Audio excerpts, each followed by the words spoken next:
मैं जी आइए। Good afternoon sir. Good afternoon, please take your seat. Thank you sir.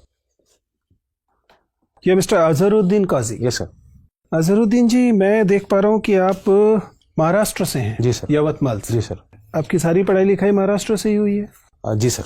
सारी पढ़ाई लिखाई आपने लिखा है कि महाराष्ट्र से है। पुणे से आपने स्कूलिंग किया है, उसके बाद अमरावती विश्वविद्यालय से आपने बीकॉम किया है। सर मैंने स्कूलिंग भी यवतमाल से ही। यवतमाल से ही की सर। है, ठीक है। पुणे बोर्ड है आपका? जी सर। तो ये आपने 2009 में किया था? जी सर। अब तो 11 साल हो गए हैं इस बात को। जी सर।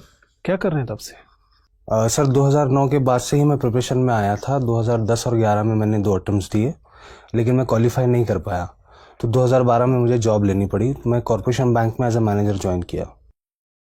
उसके बाद 2018 तक मैं उसी पोजीशन पे रहा। 2018 के बाद दोबारा से मैं प्रिपरेशन में आया हूँ। आपने नौकरी छोड़ दी? जी सर। ऐसा आपने क्यों किया? आप एक रोजगार में थे। जी सर। और अब आप बेरोजगार हैं। जी सर। और आप बेरोजगार परीक्षा की तैयारी कर रहे हैं। आपकी उम्र 31 साल हो चुकी है। जी सर। क्यों आप अपने करियर के निर्णयों को लेकर इतना अनप्रेडिक्टेबल और गैर जिम्मेदार तरीके से क्यों कर रहे हैं? सर एक्चुअली मैं शुरू से क्लियर था कि सिविल सर्विसेज की ही तैयारी करनी है, लेकिन कुछ फाइनेंशियल रीजंस की वजह से मुझे जॉब में जाना पड़ा था। तो सर जब वो परिस्थितियाँ दुरुस्त हो गई, ठीक हो गई, तो फिर मैंने दोबारा निर्णय किया कि मुझे अटेम्प्ट करना चाहिए। और जॉब में रहते हुए मैंने 2017 का अटेम्प्ट दिया, लेकिन फिर से मैं क्लियर नहीं कर पाया क्योंकि सर बैंकिंग में मुझे छुट्टी नहीं मिल रही थी बैंक्स में। इस वजह से सर मैंने सोचा कि फुल फ्लेज तैयारी की जाए। देखिए, आप बता चुके हैं कि इसका मतलब आप कई अटेम्प्ट्स दे चुके हैं और उनमें आप लगातार असफल रहे हैं। जी सर। हम लोगों की जाहिर है कि आपको लेकर शुभकामनाएं ही होंगी, लेकिन मान लीजिए आपका चयन नहीं होता है, जिसकी संभावना ऐसा तो नहीं है कि कम है, क्योंकि जिस तरह की परीक्षा ये है, उस स्थिति में आपके पास क्या विकल्प हैं? क्या करेंगे आप?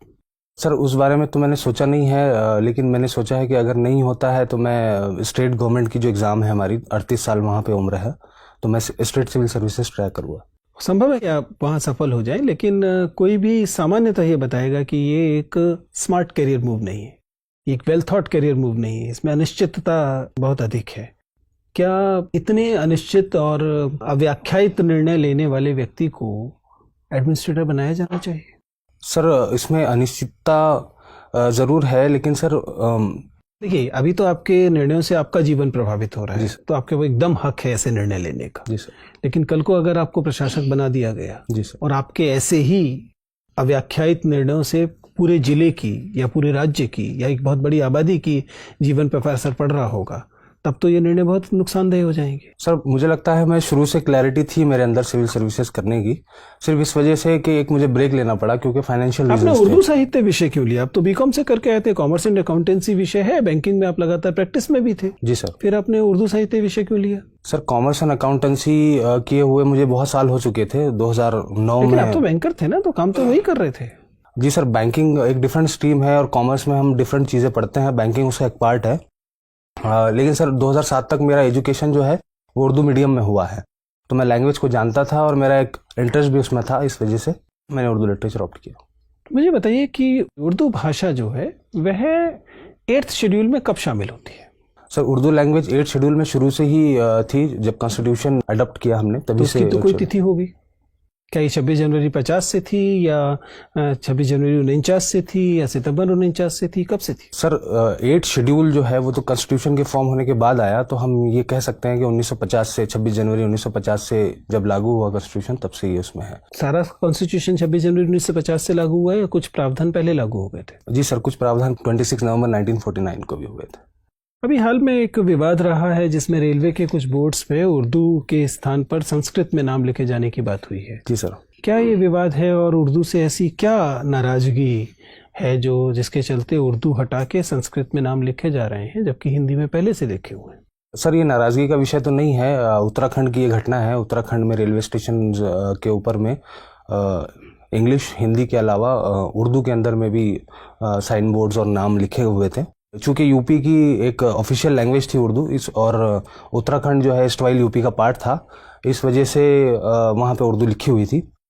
लेकिन जब उत्तराखंड एक सेपरेट स्टेट बन गया तो वहाँ पर उर्दू को सेकंड ऑफिशियल लैंग्वेज का दर्जा नहीं रहा, और उसके बाद से लेकिन फिर भी उर्दू जो है कंटिन्यू हुई। अभी रिसेंटली गवर्नमेंट ने डिसीजन लिया है कि उर्दू चूँकि सेकंड लैंग्वेज नहीं है, संस्कृत वहाँ की है, तो उर्दू का हटा के संस्कृत में। संस्कृत और हिंदी में नाम तो एक ही होगा, फिर ये अलग अलग कैसे कहा जा रहा है? जी सर, लिखने में तो एक ही होगा। फिर क्या हिंदी में दो बार लिखा लेकिन सर जाएगा? लैंग्वेज दोनों अलग अलग है, संस्कृत अलग लैंग्वेज है, हिंदी अलग। प्रॉपर नाउन में लैंग्वेज अलग कैसे होती है? आप तो भाषा के विद्यार्थी हैं, बताइए।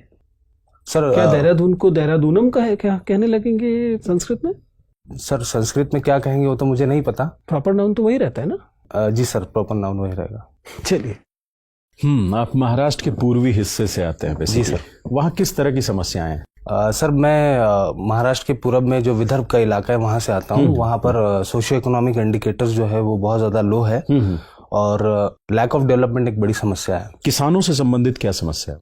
सर किसानों की से संबंधित समस्याएं ये है कि विदर्भ को जो है, विदर्भ में सबसे ज़्यादा फार्मर सुसाइड की खबरें हमारे यहाँ पे देश में आती है और ये समस्या रूरल इंडेंटेडनेस की वजह से, क्रॉप फेल्योर की वजह से बहुत ज़्यादा है। फार्मर्स के अंदर में काफ़ी डिस्ट्रेस रहता है जिसकी वजह से वो एक्सट्रीम कदम उठा लेते हैं। ठीक है, आप ऑर्गेनाइज्ड बैंकिंग सेक्टर में लगभग 6 साल काम किए। जी सर।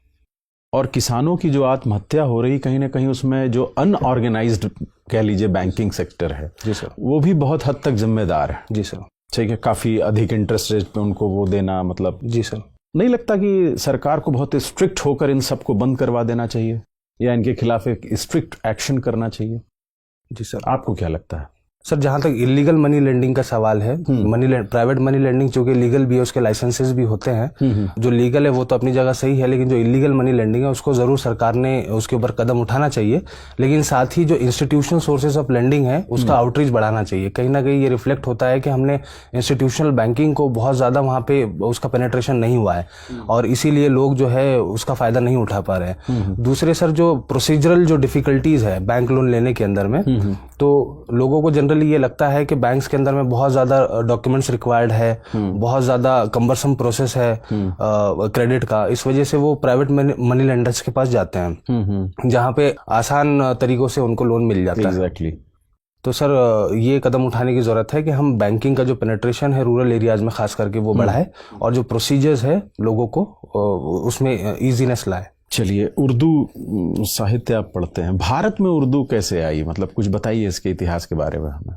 सर 12वीं सदी के आखिर में उर्दू दिल्ली के अतराफ में, इसकी जन्मभूमि दिल्ली के अतराफ बताई जाती है, दिल्ली शहर उसके अतराफ में।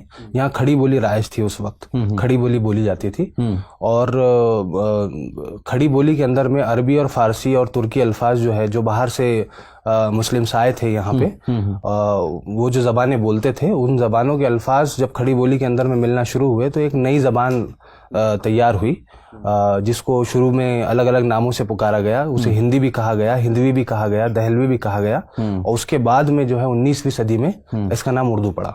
19वीं सदी? 19वीं सदी में इसका नाम उर्दू पड़ा। अच्छा, 19वीं सदी में सबसे ज्यादा डेवलपमेंट किसके समय हुआ उर्दू का? कोई ऐसा रूलर था क्या 19वीं सदी में?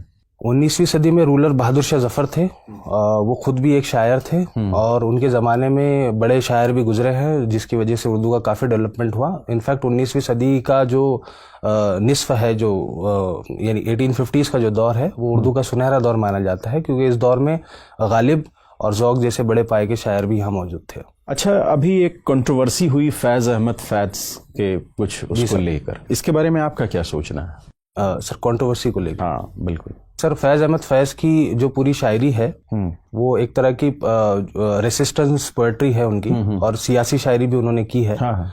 और जो रिसेंट कंट्रोवर्सी हुई है वो शेर उनकी एक नज़म के इंटरप्रिटेशन को लेकर हुई है। आइडिया है, मतलब आप क्या सोचते हैं इस पे?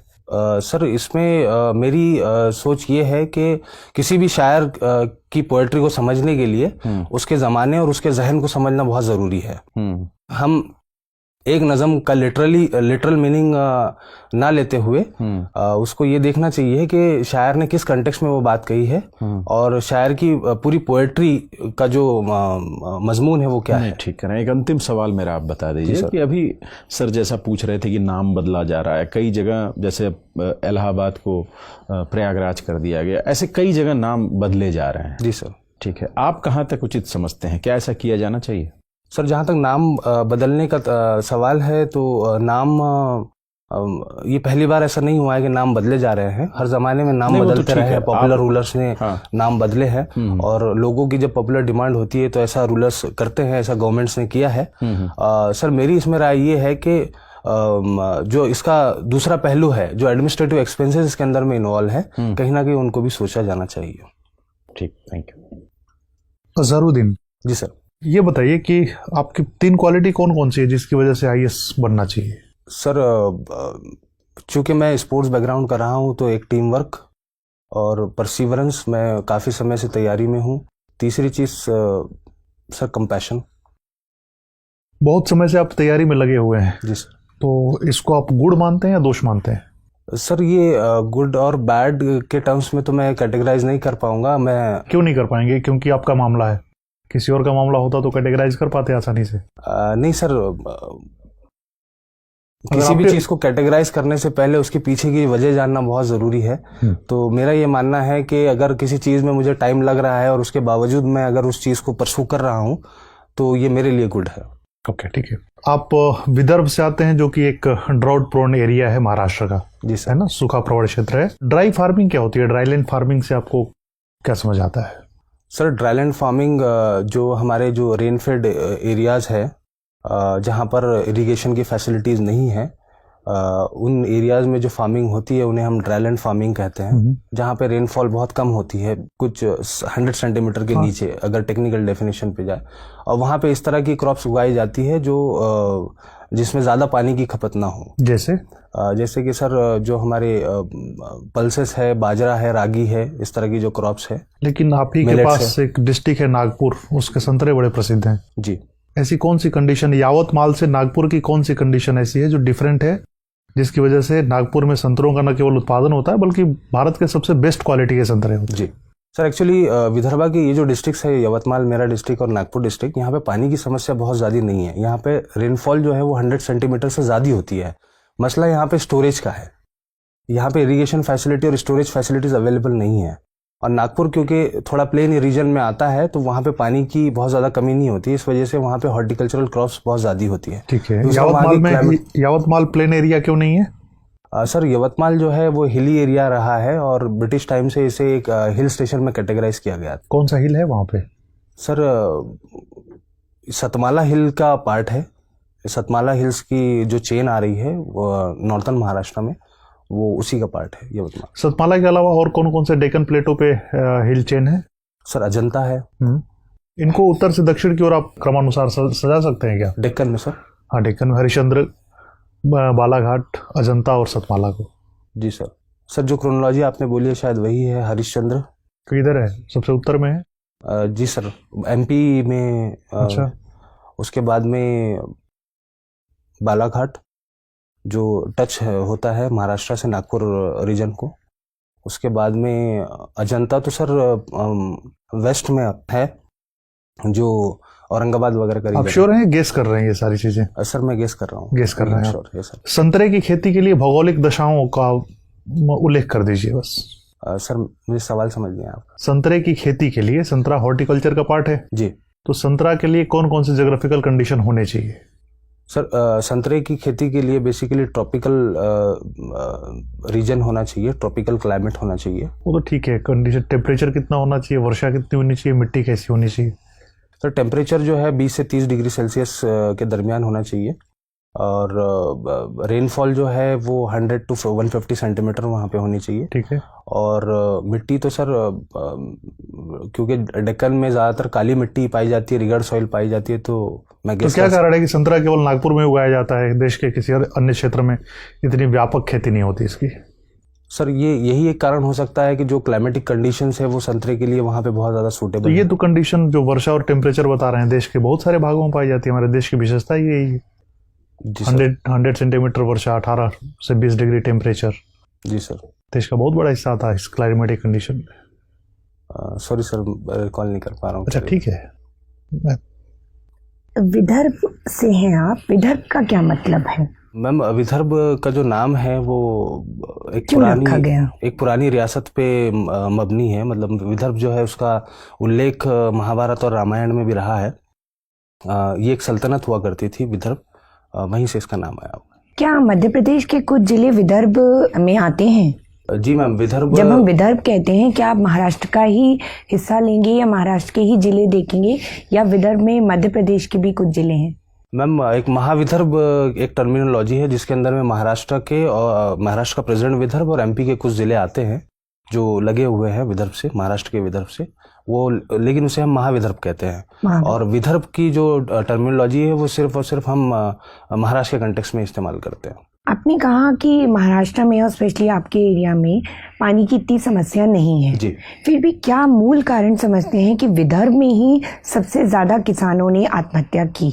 मैम, वही इरिगेशन फैसिलिटीज़ वहाँ पर नहीं है, जो इंफ्रास्ट्रक्चर होना चाहिए खेती के लिए वो सारी चीज़ें नहीं है। दूसरा एक रीज़न ये है कि वहाँ पर कैश क्रॉप्स उगाई जाती है। फार्मर्स जो है वो बेसिकली कॉटन उगाते हैं, और जब कॉटन और रूरल इंडिपेंडेंस बहुत ज़्यादा है, और कॉटन जब फेल हो जाती है और वो लोग जब रिपे नहीं कर पाते मनी लेंडर्स को, तो एक तरह का डिस्ट्रेस फार्मर्स के अंदर में डेवलप हो जाता है, जिसकी वजह से वो आत्महत्या कर लेते हैं। बीटी क्रॉप सुना है आपने? जी।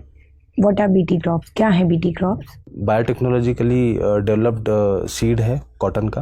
तो BT stand for biotechnology? No ma'am, BT stands for bacillus thuringiensis। It's a, ये जेनेटिकली मॉडिफाइड एक प्लांट है, बीटी कॉटन। आपने कहा बैसिलस। बैसिलस एक प्लांट है या कोई और जीव है?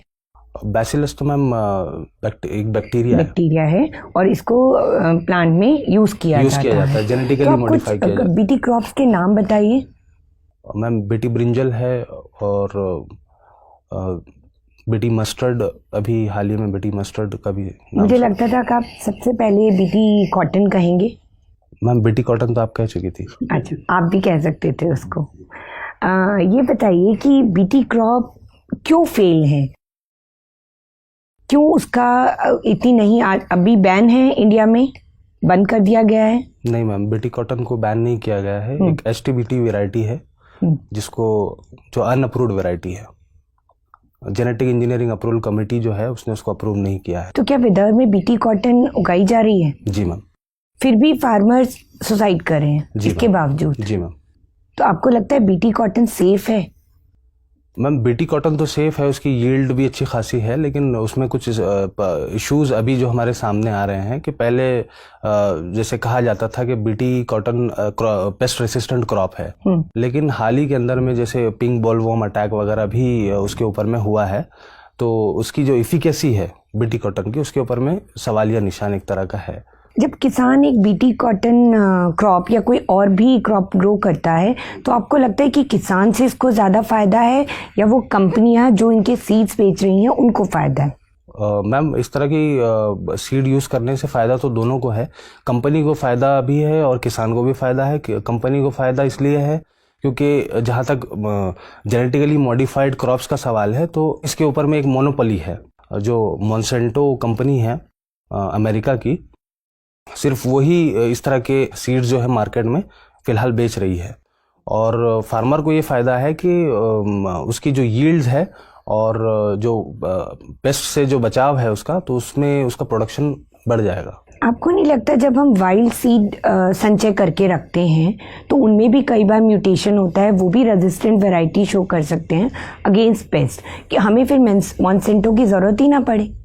तो आप किसके फेवर में हैं? किसान वाइल्ड सीड को संचय करके रखे या मॉन्सेंटो जैसे जेनेटिकली मॉडिफाइड क्रॉप को यूज़ करे? मॉन्सेंटो ने इतना सीड प्रोवाइड करा है, मॉडिफाइड क्रॉप्स हैं, फिर भी किसान संतुष्ट नहीं है। जी मैम। तो आप एक किसान को क्या सलाह देना चाहेंगे?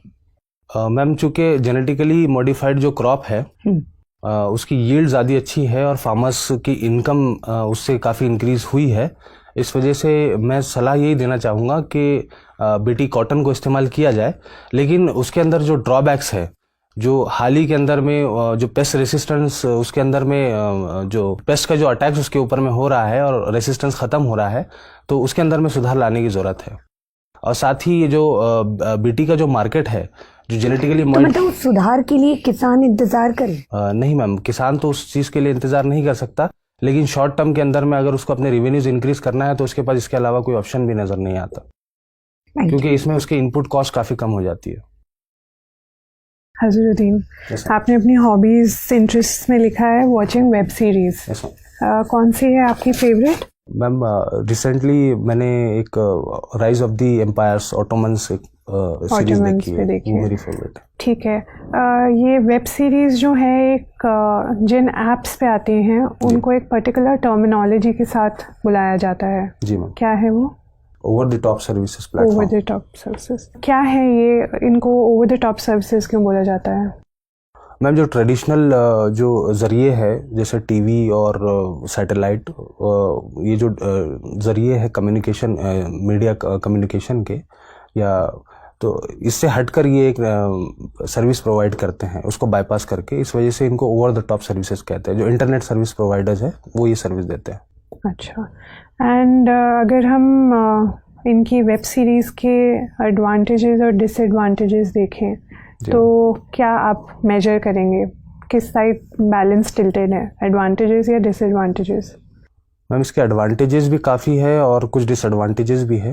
एडवांटेजेस में जैसे जो क्रिएटिव कंटेंट है वो व्यूवर्स के सामने आ रहा है। व्यूवर्स के पॉइंट ऑफ व्यू से मुझे एडवांटेजेस और डिसएडवांटेज, क्रिएटिव कंटेंट उसके सामने आता है। दूसरी चीज़ ये है कि इसमें जो वेब सीरीज़ जिस तरह की बन रही है उसमें बहुत ज़्यादा रियलिटी से क्लोज वेब सीरीज़ कंटेंट हमारे सामने आ रहा है, तो एक तरह से समाज को समझने के लिए, समाज की रियलिटीज़ को समझने के हिसाब से भी ये काफ़ी फ़ायदेमंद है। दूसरा इसके एस्थेटिक पर्पज़ है। जब जिस तरह की हमारी लाइफ फास्ट हो गई है तो इसमें एक एंटरटेनमेंट का ज़रिया है और इसके अंदर में ईज़ है चूँकि। ठीक है। और डिसएडवांटेजेस? डिसएडवांटेजेस मैम इसमें ये है, बेसिकली यूथ्स के लिए ये है कि बहुत ज़्यादा कुछ सीरीज़ के अंदर में, इसके अंदर में वायलेंस और अब्यूजिव लैंग्वेज और न्यूडिटी को लेकर डिसएडवांटेजेस है। दूसरी चीज़ ये है कि ये एक तरह की सोशल बिंजिंग जो होती है, इसके साइकोलॉजिकल प्रॉब्लम्स हो रहे हैं, यानी मल्टीपल एपिसोड जो है एक सिटिंग में देखने की वजह से डिप्रेशन और कई तरह की बीमारियां, साइकोलॉजिकल बीमारियां भी इससे होती हैं। ठीक है। आपने बोला कि कंटेंट जो है वो नेगेटिवली इम्पैक्ट कर सकता है यूथ को, तो इसके रेगुलेशन कौन करता है कंटेंट का? मैम इसके रेगुलेशन के लिए कोई एक्सटर्नल एजेंसी तो नहीं है, ये सेल्फ रेगुलेशन पे बेस्ड है। ओके। आप कॉर्पोरेशन बैंक में काम कर चुके हैं। जी मैम। मुझे बताइए कॉर्पोरेशन बैंक नेशनलाइज कब हुआ था? मैम कॉर्पोरेशन बैंक नेशनलाइज हुआ 1980 में। 1980 में। जी। एंड आपको लगता है the nationalisation was a good step, एक कामयाब रहा वो? जी मैम।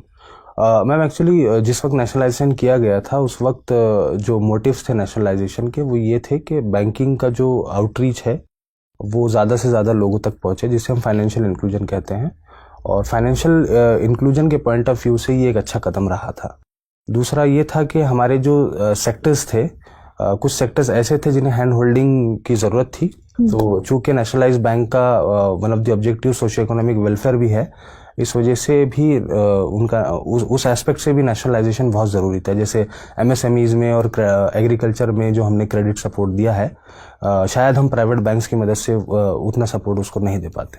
राइट। मुझे बताइए अगर यूएस, रशिया और चाइना में प्रायोरिटाइज, मतलब एक रैंकिंग देनी हो कि इंडिया की फॉरेन पॉलिसी का फोकस और प्रेफरेंस किसको होनी चाहिए, रैंकिंग अगर आप दे सकते हैं तो, US, Russia and China. Ma'am foreign policy जो हमारी होती है उसका बेसिक ऑब्जेक्टिव स्ट्रैटेजिक इंटरेस्ट होता है, तो इसमें रैंक देना मेरे हिसाब से मुनासिब नहीं होगा। हाँ, हमको ये चाहिए कि जो भी मेजर पावर्स है और उनके साथ रिलेशंस मेंटेन किया जाए और प्राइम ऑब्जेक्टिव ये रहे कि हमारा स्ट्रैटेजिक इंटरेस्ट सर्व हो, तो सभी के साथ हमको रिलेशंस को बैलेंस करते हुए चलना होगा। क्या हम अभी ये बैलेंस मेंटेन कर पा रहे हैं या नहीं? जी मैम, बैलेंस तो हम मेंटेन कर रहे हैं। जिस तरह से हमने डिहैपनेट किया दूसरे कंट्रीज़ के साथ भी हमारा रिलेशन, उसी तरह का बैलेंस हम कोशिश कर रहे हैं, but we are working on very tight rope. जो ट्रेडिशनल हमारे जो रशिया जो हमारा ट्रेडिशनल लाई रहा है और उससे कहीं ना कहीं थोड़े बहुत रिलेशंस हमारे अभी पीछे गए हैं और हम अमेरिका की तरफ हमारा झुकाव कुछ अभी रिसेंट टाइम्स में ज़्यादा हुआ है, लेकिन फिर भी हम डिफेंस टाइज और अदर टाइज, टेक्नोलॉजिकल टाइज जो है रशिया से मेंटेन किए हुए हैं और बैलेंस कर रहे हैं। ठीक है, मेरा आखिरी सवाल आपसे कि एक टर्म यूज़ होता है, उसको बोलते हैं फतवा पॉलिटिक्स। फतवा पॉलिटिक्स क्या है ये? मैम मुझे फतवा तो पता है, फतवा पॉलिटिक्स किस? मे बी कभी जब मतलब एक रिलीजियस इंस्टीट्यूशन के थ्रू पॉलिटिकली इंस्पायर्ड फतवाज इशू करे जाते हैं, उसकी प्रैक्टिस। Thank you. तो क्या आपको लगता है कि हाँ ये प्रेवलेंट है या ये नहीं है प्रेवलेंट? इस तरह की चीज़ तो मैंने कभी सुनी नहीं है, तो नहीं, ये सुना है आपने कि पॉलिटिकली इंस्पायर्ड फतवाज इशू करे जाते हैं इमाम्स के द्वारा? नहीं मैम, सुना नहीं। ये नहीं सुना है। ठीक है, मुझे बताइए कि मुस्लिम विमेन जो हैं उनका स्टेटस कम्युनिटी में कैसा देखा जाता है?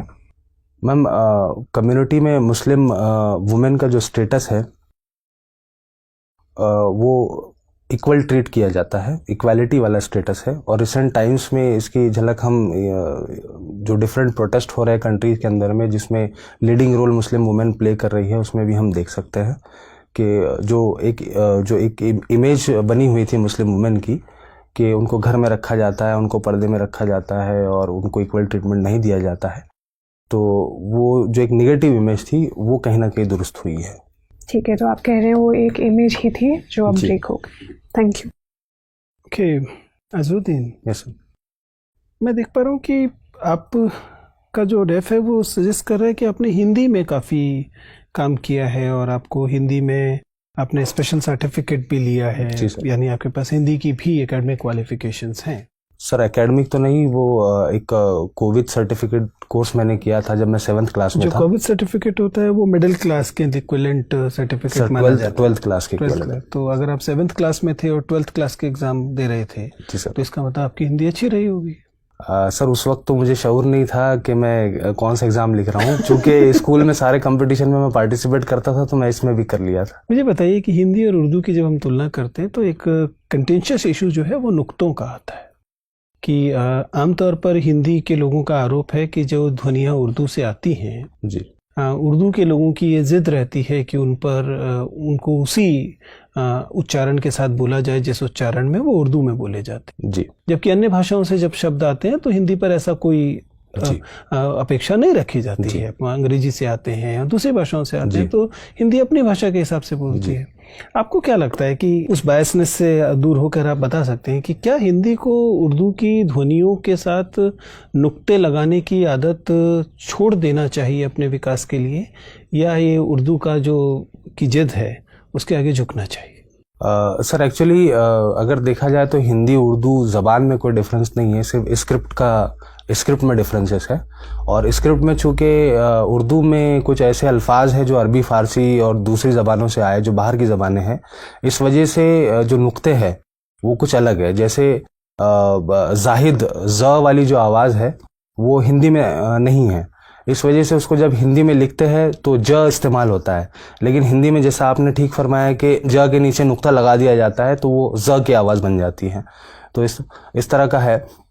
लेकिन सर दोनों ज़बानों के डेवलपमेंट के लिए ये ज़रूरी है कि ज़बान के अंदर में आपस में जो है वो मेल जोल बरकरार रहे, और अगर दोनों स्क्रिप्ट अलग अलग है तो उसमें कोई दिक्कत नहीं है, ज़बान एक रहे। अच्छा, एक चीज़ बताइए, आप तो खिलाड़ी भी हैं, आप लगातार खेल में सक्रिय रहे हैं। हाल में भारत की एक कबड्डी टीम को लेकर काफ़ी विवाद रहा है कि वह बिना अनुमति के पाकिस्तान चली गई, और भारत की सरकार ने इस बात पर खेल संघ से आपत्ति दर्ज की है और खेल संघ ने पाकिस्तान से आपत्ति दर्ज की है, लेकिन पाकिस्तान में वह कबड्डी की टीम फिर भी भारतीय टीम की तरह शामिल हुई है। क्या विवाद है और आपको क्या लगता है कि ऐसा क्यों हो पाया कि भारत की एक टीम विदेश चली गई और भारतीय लोगों को पता भी नहीं लगा? सर मैंने इसके बारे में सुना नहीं है। चलिए कोई बात नहीं, मुझे आपसे बात करके अच्छा लगा, आप जा सकते हैं। Thank you sir, thank you.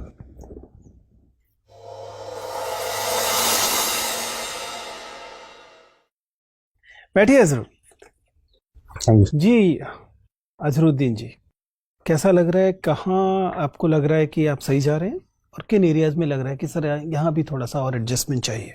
Sir एक तो कॉन्फिडेंस की कमी लगी मुझे, और जो करंट अफेयर्स में आपने कुछ इश्यूज बताए उर्दू से रिलेटेड, जो अभी आखिरी सवाल था उसमें मुझे लगा कि मैं शायद अच्छा जवाब नहीं दे पाया। अजहरुद्दीन, आपके विषय में हम लोगों ने जो इंटरव्यू के बाद आपके आपस में चर्चा की है, कुछ चीज़ें इंटरेस्टिंग निकल कर आ रही हैं। देखिए, आपका इंटरव्यू साधारण इंटरव्यू नहीं होगा। जी आपको इंटरव्यू के बारे में थोड़ा सा एक पूर्व राय बना लेनी चाहिए कि आपका इंटरव्यू साधारण औसत इंटरव्यू जैसा नहीं जाएगा। इसके कई कारण हैं, ठीक है ना। एक कारण तो आपकी उम्र बनती है, दूसरा कारण आपका समुदाय